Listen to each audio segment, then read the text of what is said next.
दोस्तों, किसी गांव में एक बुढ़िया रहती थी। वह बहुत ही दयालु थी।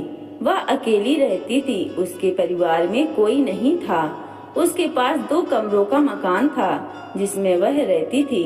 वह बुढ़िया बहुत ही समझदार थी।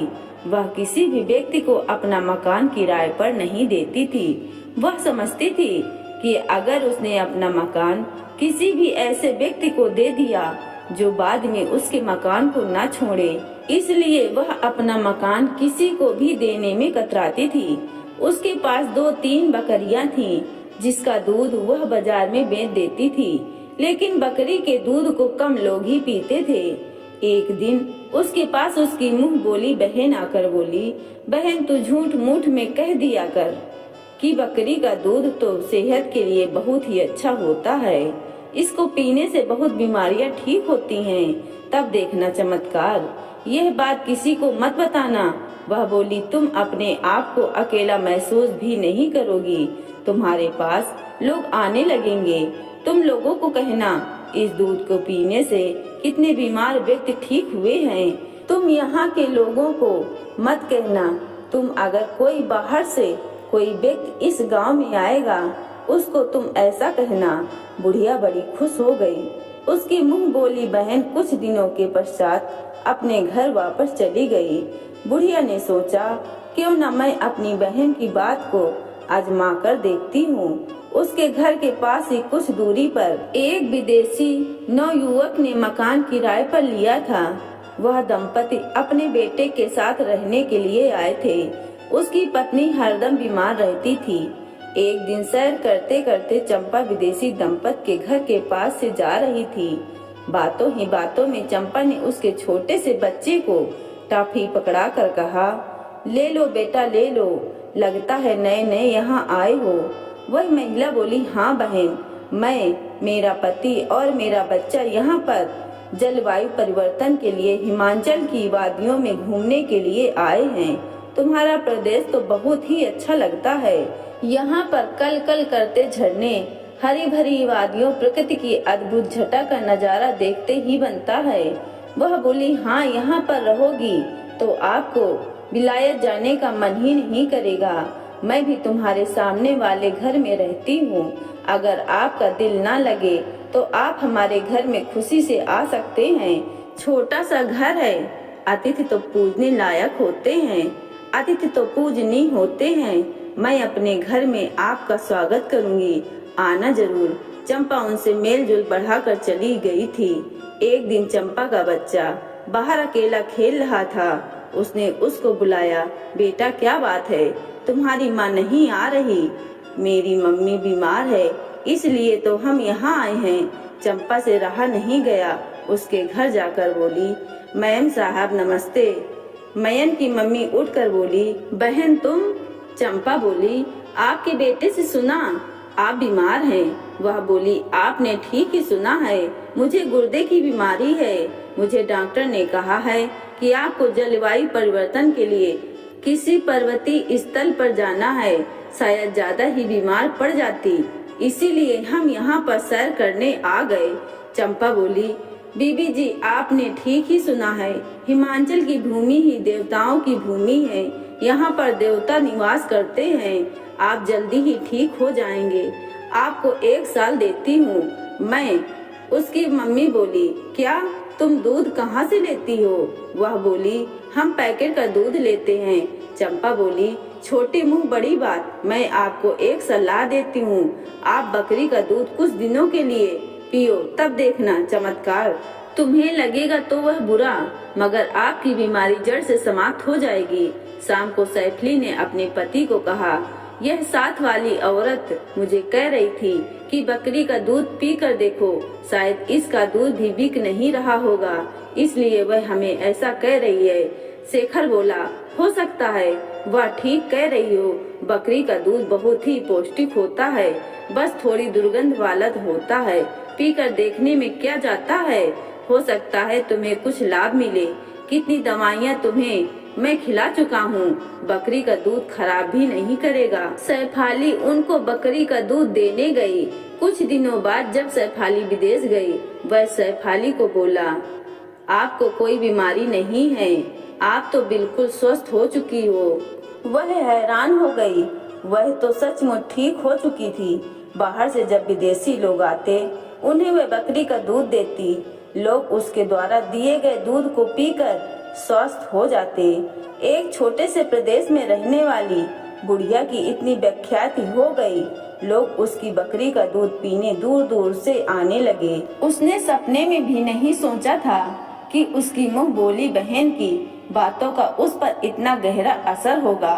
वह एक दिन बड़ी मशहूर हो गई।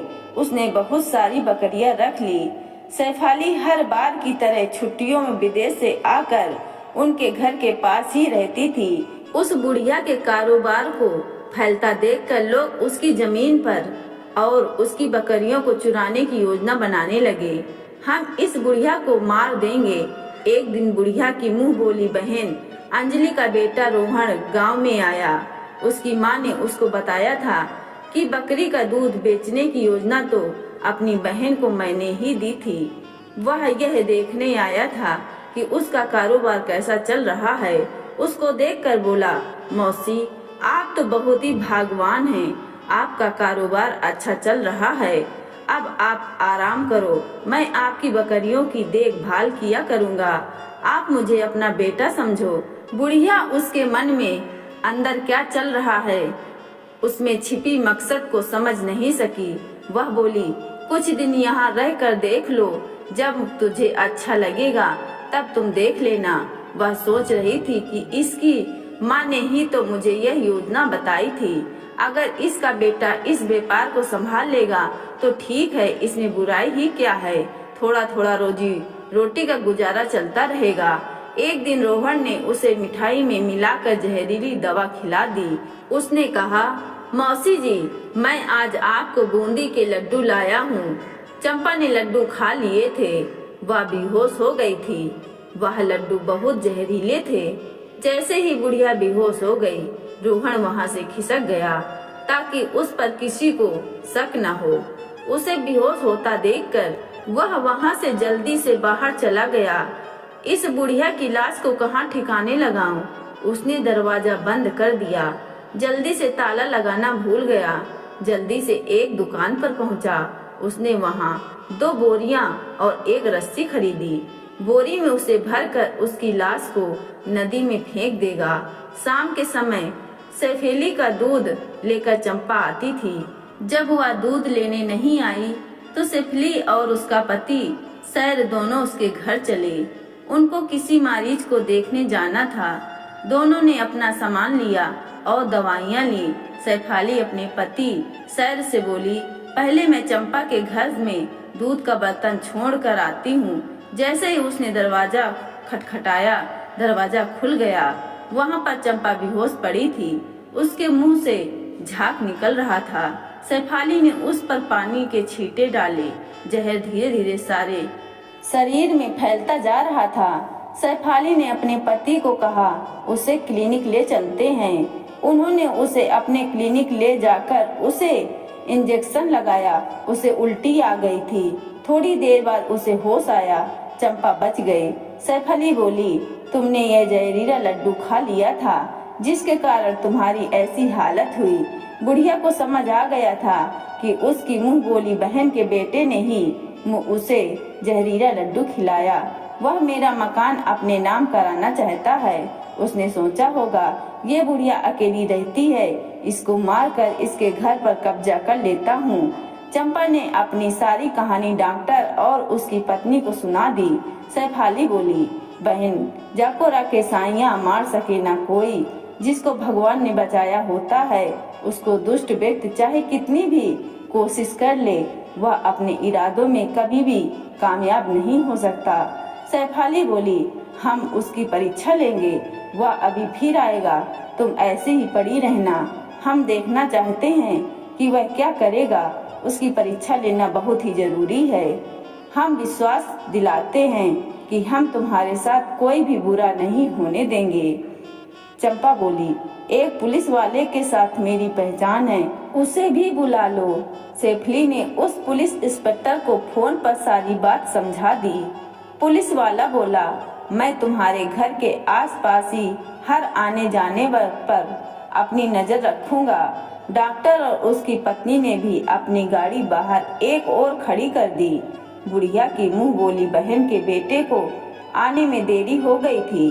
रास्ते में ट्रैफिक बहुत था, उसकी वजह से उसे देरी हो गई थी। उसे पता था कि मेरी मौसी के घर में कोई आने वाला नहीं है। उसने तो उसे जहरीला लड्डू खिला दिया था। बुढ़िया चुपचाप वहीं पड़ी होगी। वह आकर बहुत खुश हुआ। बुढ़िया तो मर चुकी है। उसने उसे बोरी में बंद किया और अपनी गाड़ी के डिग्गी में डाल दिया। उसने गाड़ी में एक बोरी भी रख दी। उसने अपनी मौसी को बोरी में डाल दिया। वह बुढ़िया के कमरे में अंदर चला गया। जल्दी से जमीन के कागजात ढूंढने लगा। पुलिस वालों ने जल्दी से बोरी को खोला, उसमें से बुढ़िया को बाहर निकाला। उन्होंने उतने ही वजन वाला सामान उसमें भर दिया। रात को वैसे भी कुछ दिखाई नहीं दे रहा था कि बोरी में क्या है। उसको घर के कागजात मिल गए थे। वह बहुत ही खुश हुआ। उसने अपनी माँ को फोन किया, मैंने बुढ़िया का काम तमाम कर दिया है। उसकी लाश को नदी नाली में फेंक दूंगा। जल्दी से गाड़ी को ले गया। अंधेरा हो चुका था। वह नदी के पास जाकर उसने चारों ओर देखा। उसे कोई देख तो नहीं रहा है। उसने बोरी निकाली और उसको बहती नदी में फेंक दिया। पुलिस इंस्पेक्टर ने उसको ऐसा करता देख लिया था। उस दिन चंपा ने सारी रात डॉक्टर के घर पर गुजारी। सच्चाई सबके सामने आ चुकी थी। वह बोली, डॉक्टर साहब, आप लोगों ने मेरी जान बचाई। मैं आपका शुक्रिया कैसे करूं? आप मेरे मर जाने के बाद यहाँ पर आकर ठहरा करना। अपने लोगों से ज्यादा अच्छे तो पराये होते हैं, जो मुसीबत पड़ने पर मदद के लिए आगे आते हैं। चंपा ने पुलिस इंस्पेक्टर को कहा, मेरी मुंह बोली बहन का बेटा लालच में आकर वह मेरे साथ बुरा करने चला था। मैं भी अगर इसके साथ बुरा करूंगी तो हम दोनों में क्या फर्क रह जाएगा। मैं इसे अपने तरीके से सजा दूंगी। पुलिस इंस्पेक्टर मान गए। उन्होंने कुछ नहीं कहा। हमें उस पर कड़ी नजर रखनी है। सजा तो हम इसे अवश्य देंगे जब तुम कहोगी। पुलिस इंस्पेक्टर चले गए थे। सैफली बोली, तुम क्या करोगी? वह बोली, मैं रात के समय उसे भूत बनकर डराऊंगी। वह डर के मारे मेरे घर की ओर आने का रुख नहीं करेगा। दूसरे दिन जब रोहन आया, वह बहुत खुश था। वह बुढ़िया की चारपाई पर सो गया। रात को चंपा ने उसे डराया, मैं भूत हूँ, मैं चंपा का भूत हूँ। तुमने मुझे नदी में फेंका, मैं तुमसे बदला लेने आई हूँ। कहाँ है मेरी जमीन के कागजात, कहाँ छिपाए हैं? जल्दी से बताओ, वरना तुझे भी मैं नदी में फेंक दूंगी। तूने मुझे जहरीले लड्डू खिलाकर मार डाला। नहीं नहीं, मुझे मत मारना। मुझे ऐसा करने के लिए मेरी माँ ने मुझे यहाँ भेजा था। मैं बताता हूँ, जब तक तू नहीं देगा तब तक मैं तुझे भूत बनकर यूं ही डराती रहूंगी। वह बोला, मेरी अटैची में है, उनको मेज पर रख दो। अगर तुमने उन्हें अब हाथ भी लगाया तो मैं तुझे भी वहीं भिजवा दूंगी। वह डर के मारे कांपने लगा। तू आज के बाद यहाँ आने की हिम्मत भी नहीं करेगा। मैं यहाँ कभी नहीं आऊँगा। बुढ़िया ने वह कागज उठा लिए। रात को किसी होटल में ठहरा। सुबह डरते डरते अपनी अटैची लेने आया। बुढ़िया के मुंह बोली बहन के बेटे ने देखा, कागज वहाँ नहीं थे। सामने से आती हुई मौसी दिखाई दी। वह बेहोश होते होते बचा। वह बोला, मौसी माँ, मुझे माफ कर दो। चंपा बोली, मौसी का मतलब भी जानता है तू? अरे तू क्या जानेगा, मौसी का मतलब होता है माँ जैसी। तूने तो मुझे भी नहीं बख्शा। बुढ़िया बोली, जाको रखे साइयाँ मार सके न कोई। मैं नहीं मरी थी और न ही मैं कोई भूत ऊत हूँ। तूने जहरीला लड्डू खिलाकर मुझे मारने की पूरी साजिश की थी, तू उसमें विफल हो गया। इस बार तो मैंने तुझे जेल जाने से बचा लिया। अगर आगे से तूने ऐसी कोई साजिश की तो तुझे जेल भिजवा कर ही दम लूंगी। पुलिस इंस्पेक्टर वहां पहुंचकर बोले, चलो तुम्हें हवालात की सैर करवाएं। वह बोला, मुझे माफ कर दो, मैं कभी भी आइंदा से ऐसा गुनाह नहीं करूंगा। इंस्पेक्टर साहब बोले, तुम्हें 3 महीने की सजा तो अवश्य होगी। उन्होंने उसे हथकड़ी पहनाई और उसे काल कोठरी में कैद कर दिया। दोस्तों, अगर वीडियो अच्छी लगी हो तो एक लाइक, शेयर और कमेंट करके जरूर बताएं कि कहानी कैसी लगी। धन्यवाद।